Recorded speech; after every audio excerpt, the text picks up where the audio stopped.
बाबा मिल गए। इससे बड़ा समाचार कुछ नहीं।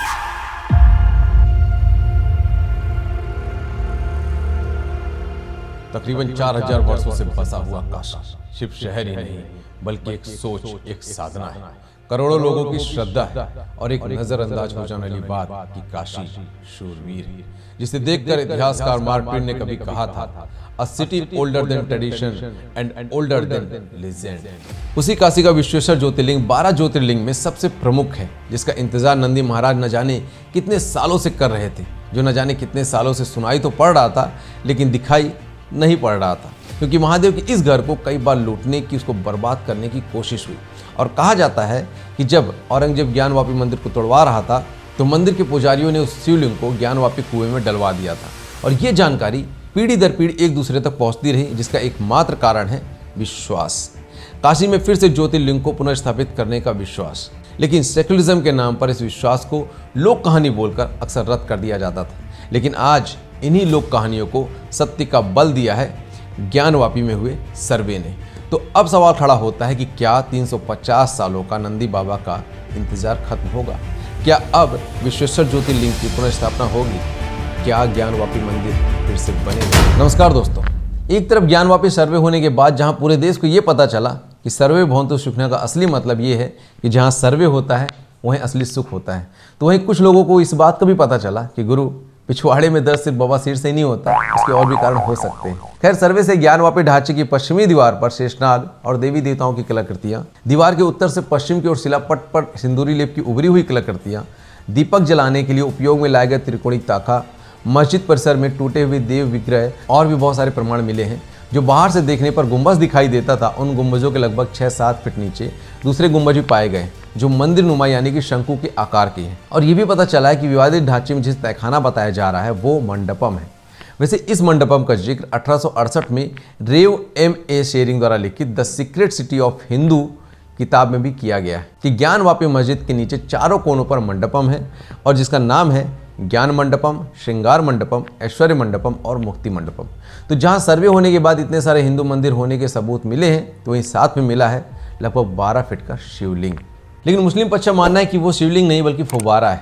लेकिन जब इनसे पूछा कि गुरु 400 साल पहले तो बिजली थी नहीं, तो क्या औरंगजेब फूंक मारकर फुव्वारा चलाता था? तो कुछ लोग जवाब देते हैं कि फुव्वारा औरंगजेब मिडिल ईस्ट से लेकर आया था। तो कुछ इन जैसे महानुभाव कहते हैं कि 400 वर्ष पहले बिजली तो नहीं थी लेकिन कुदाल तो थी, और औरंगजेब जब मंदिर तोड़ रहा था तो शिवलिंग क्यों नहीं तोड़ा? और चचा कह रहे हैं कि हाल ही में हुमायूं के मकबरे पर उस दौर के फुव्वारों को चालू किया गया है।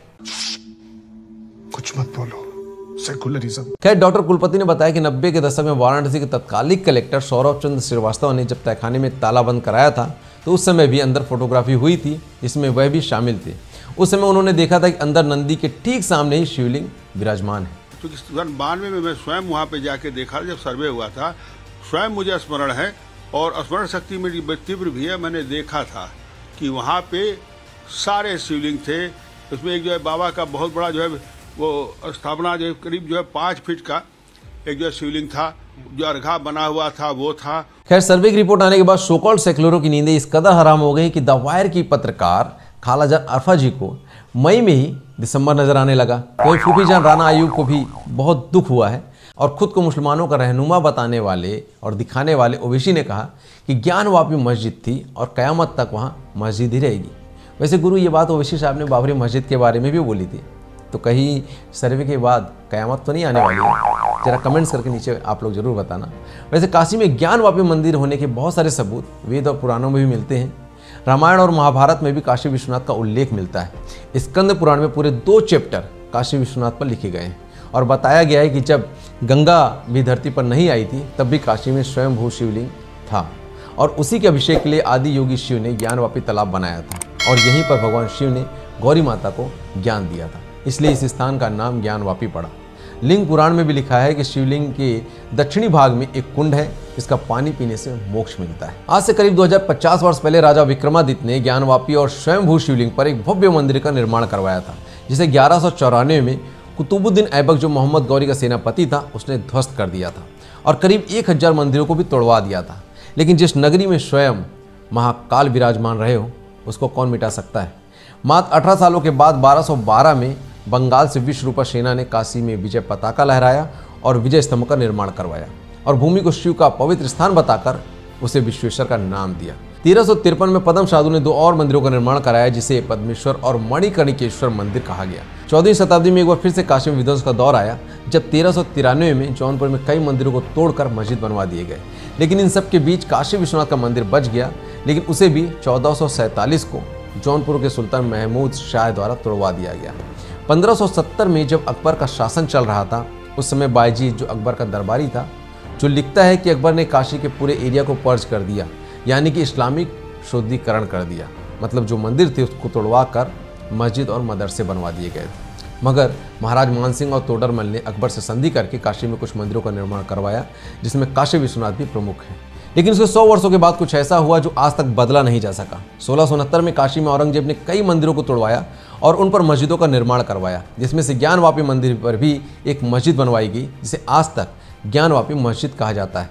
मसीरी आलमगिरी में औरंगजेब का एक फरमान पढ़ा जा सकता है जिसमें उसने दात्ता, मुल्तान और बनारस के काफिरों के सभी स्कूलों और मंदिरों को तोड़ने का आदेश दिया था। फिर 1777 में इंदौर की रानी देवी अहिल्याबाई होलकर ने काशी विश्वनाथ धाम का पुनर्निर्माण करवाया, जो कि उसकी ओरिजिनल जगह से थोड़ा बगल में था। वो निर्माण मस्जिद को तोड़कर भी बनवाया जा सकता था, लेकिन वहाँ के लोगों को लगा कि अगर ऐसा किया गया तो मुस्लिम समाज नाराज हो जाएगा और दंगे जैसे हालात भी बन सकते हैं। और ऐसा हुआ भी जब हिंदू पक्ष के कुछ लोगों ने मंदिर और मस्जिद के बीच में सिर्फ एक मंदिर बनाने की बात कही थी, जिन दंगों को वॉर ऑफ लत के नाम से जाना जाता है। इन दंगों में मुस्लिम समाज ने उस स्तंभ को भी तोड़ दिया जिसे शिव जी का स्तंभ कहा जाता। तो गुरु ये पूरी कहानी बताने का मतलब सिर्फ इतना है कि ज्ञानवापी का ये विवाद कोई नया नहीं है, सदियों से विवाद चला आ रहा है और जब तक न्याय नहीं मिलेगा तब तक ये विवाद चलता ही रहेगा। 20 नवंबर 1808 को पहली बार हिंदू और मुस्लिम समाज एक दूसरे के खिलाफ ब्रिटिश कोर्ट में पहुंचे थे और दोनों पक्षों ने अपनी दलीलें रखी थी। हिंदू पक्ष के पिटीशन में साफ शब्दों में लिखा गया था कि ज्ञानवापी विवादित ढांचा विश्वेश्वर मंदिर के ऊपर बनाया गया है। इसके उत्तर में मुस्लिम समाज ने एक काउंटर पिटीशन डाली जिसमें लिखा गया कि मस्जिद के पहले यहाँ बुत खाना था। और फिर 1936 में दीन मोहम्मद नाम का एक व्यक्ति वाराणसी सिविल कोर्ट में जाता है और कहता है कि ज्ञानवापी का जो कॉम्प्लेक्स है वो मुस्लिमों का है और उन्हें वहाँ वर्शिप और अंतिम प्रेयर करने की इजाज़त दी जाए और वक्फ बोर्ड के अंदर वो प्रॉपर्टी आ जाए। भाईजान वो केस हार जाते हैं क्योंकि जज साहब ने कहा कि गुरु विवादित ढांचा हिंदुओं के मंदिरों पर बनाया गया है, तो इस पर भाईजान नाराज हो गए और वाराणसी हाई कोर्ट चले गए, लेकिन वहाँ भी उन्हें निराशा ही मिली। और फिर 1991 में काशी विश्वनाथ के पुजारी ने एक पिटीशन डाली और मांग की कि विवादित ढांचा मंदिर के ऊपर बनाया गया है तो यहाँ पर हिंदुओं को पूजा का अधिकार मिलना चाहिए और पूरी जमीन हिंदुओं को मिलनी चाहिए। लेकिन तब तक कांग्रेस 1991 वर्शिप एक्ट ला चुकी थी और सिविल कोर्ट में चल रहे इस केस को मुस्लिम पक्ष 1998 में इलाहाबाद हाई कोर्ट में पिटीशन डालकर 1991 वर्शिप एक्ट के सेक्शन 4 का हवाला देकर स्टे लगवा देता है। 1998 में कोर्ट ने कहा कि ज्ञानवापी का सर्वे किया जाना चाहिए, लेकिन ये बात भी आई गई हो गई और दिन महीने साल गुजरते गए और फिर 2019 में एडवोकेट रस्तोगी साहब ने सिविल कोर्ट में एक पिटीशन डालकर उस स्थान का आर्कियोलॉजिकल सर्वे कराने की मांग की। सिविल कोर्ट ने आर्कियोलॉजिकल सर्वे के लिए ASI को आदेश दिया, लेकिन मुस्लिम पक्ष फिर से इलाहाबाद हाई कोर्ट पर चला गया और वहां पर ASI को दिए गए ऑर्डर पर फिर से स्टे लगवा दिया गया। और अप्रैल 2018 को राखी सिंह, लक्ष्मी देवी, सीता साहू, मंजू व्यास और रेखा पाठक ने एक नया केस डाला जिसमें 2 बातें कही गई कि जो ज्ञानवापी विवादित कॉम्प्लेक्स है जिसमें श्रृंगार गौरी, भगवान गणेश और भगवान हनुमान जी का जो मंदिर है जिसको पूजा के लिए साल में सिर्फ एक दिन खोला जाता है, उसके लिए उन्हें हर दिन खोले जाएं और मस्जिद के अंदर बहुत सारे छोटे छोटे मूर्तियां हैं उन्हें भी सुरक्षित किया जाए। इसके बाद कोर्ट ने सर्वे का आदेश एक बार फिर से दे दिया। अब इसके बाद कांग्रेस हो या फिर ओवैसी, महबूबा हो या फिर ममता, खुद को सेकुलर कहने वाली सरकारें और वो सभी सो कॉल्ड सेकुलर लोग एक बार फिर से 1991 वर्शिप एक्ट की दुहाई देने लगे, जिसे कांग्रेस ने 1991 में लाया था। इसका विरोध बीजेपी पार्टी ने तब किया भी था, लेकिन उस वक्त कांग्रेस पूरी बहुमत में थी, इसलिए बीजेपी पार्टी कुछ कर नहीं सकी। और इस एक्ट के आने के बाद सबसे ज़्यादा नुकसान हिंदुओं का हुआ, क्योंकि आज़ादी के बाद भी हिंदुओं को अपने उन मंदिरों को रिक्लेम करने का अधिकार नहीं मिला जिसे मुगल शासनकाल में तोड़वा दिया गया था। तो अब सवाल आता है कि क्या 1991 एक्ट, जो इस राय में सबसे बड़ा रोड़ा है, उसके रहते ज्ञानवापी मंदिर बन पाएगा? क्या नंदी महाराज का इतने सालों का इंतजार खत्म हो पाएगा? तो इस पर हिंदू पक्ष का कहना है कि इस जगह पर 1991 का वो एक्ट लागू नहीं होता और इसके पीछे वो तर्क देते हैं कि विवादित ढांचे में मंदिरनुमा गुंबज, प्राचीन शिलाएं, कमल के फूल, सर्प, नमाज के स्थान पर ओम, सास्तिक के निशान और भी बहुत कुछ मिले हैं और अब तो शिवलिंग भी मिल गया है। तो जहाँ पर ये सब मिले हैं वो स्थान मंदिर का है और 1947 के पहले भी यहीं पर रहा होगा। और श्रृंगार गौरी और गणेश भगवान की पूजा तो 1991 से पहले रोज होती थी, जिसे मुलायम सिंह ने बंद कराया था। तो ये सब देखते हुए 1991 एक्ट लागू नहीं होता और ये अब कोर्ट माने या फिर ना माने, ये कोर्ट पर निर्भर करता है। लेकिन अगर एक पल के लिए कोर्ट मान भी ले तो इतना आसान नहीं होगा कि वहाँ मस्जिद को हटाकर मंदिर को बना लेना, क्योंकि देश के हालात किसी से छुपे नहीं हैं। वामपंथी सरकारें, सेकुलर लोग जो आए दिन छोटे सेकुलरिज्म का राप अलापते रहते हैं, वो इतनी आसानी से ये सब होते हुए नहीं देख सकते। लेकिन अगर हिंदू पक्ष को मंदिर चाहिए, वो जगह चाहिए, तो सबसे पहले 1991 एक्ट को पूरी तरह से खत्म करवाना होगा। जैसे एक्ट आया था वैसे चला भी जा सकता है, लेकिन पिछले 2 सालों में सीएए और किसान आंदोलन के जैसे सड़कें ब्लॉक, आंदोलन, प्रदर्शन, दंगे होने का जो डर है, उसका रिस्क वर्तमान सरकार लेगी या फिर नहीं, ये भी बहुत बड़ा प्रश्न है। लेकिन इस एक्ट में एक ऐसा प्रावधान भी है जो इस मंदिर के क्लेम के रास्ते को आसान बनाता है। इस प्रावधान के मुताबिक कोई प्राचीन मंदिर अगर 100 साल से ज़्यादा पुरानी है तो उस पर यह एक्ट लागू नहीं होगा, और अगर इस जगह को पुराने घोषित करके एएसआई के अंदर लाया जाए तो मंदिर पक्ष में फैसला आने में आसानी हो सकता है। तो गुरु ज्ञानवापी मंदिर फिर से बनना मुश्किल जरूर है, लेकिन असंभव नहीं है। इसलिए नंदी बाबा और सभी शिव भक्तों को अभी कुछ दिनों तक और इंतजार करना होगा अपने आराध्य भगवान शिव के दर्शन के लिए। बाकी आप लोगों का क्या कहना है इस पर कमेंट्स करके जरूर बताएं। वीडियो पसंद आया हो, जानकारी से भरपूर लगा हो तो गुरु और लोगों को भी शेयर करना, और चैनल को सब्सक्राइब नहीं किया है तो करना। आप लोग मुझे इंस्टाग्राम, फेसबुक और ट्विटर पर फॉलो कर सकते हैं। मिलता हूँ जल्द नए वीडियो में, तब तक के लिए जय हिंद, वंदे मातरम।